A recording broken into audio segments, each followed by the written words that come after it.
destpêkê de tecrîta li ser Serok Apo di pêşengeya Leyla Güven û Heval Nasir de heçî hevalê me li her çarpêçê Kurdistanê li Awropa silavê xwe taybet ji wan re dişînim.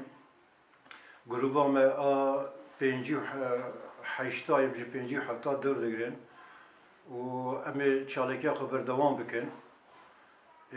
Heta ev tecrît ranibe, em ê çalekê xwe berdewam bikin. Banga me heye bi taybet ji xelkê Başûr, xelkê Silêmaniyê. Em dixwazin werin tev çalekiya me bibin, piştgiriyê bidin, çalekî xurt bikin. Çalekiya me berdewam e.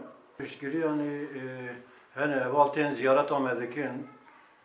Xelkê Silêmaniyê, xelkê Welat Parêz diçûn tên serî didin me. Em hîn jî piştgiriya xurt ji wan îsana dixwazin. Bira wer tevlê bibin. Ev tecrîta li ser Rêber Apo ne tecrît bestenê li ser Rêber Apo li ser İmraliyeyê. Ev tecrît li ser hemû gelê Kurdin. Ketine rojê giran, hevalê me ev heşt hevşaleta xwe ji dest didin. Em piştgiriya xelkê Silêmaniyê hîn piştgiriya ku xurt dixwazin. Em dixwazin wer serrêdanê bibe, piştî serrêdanê wer tev li vê görevê bibin. Heta em vê tecrîtê neşînin, em ê vê görevê berdewam bikin. Bi çi dibin mal, bira bin mal.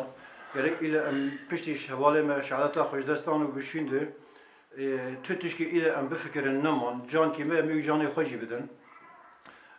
Gerek ile em vê tecrîtê bişkînin.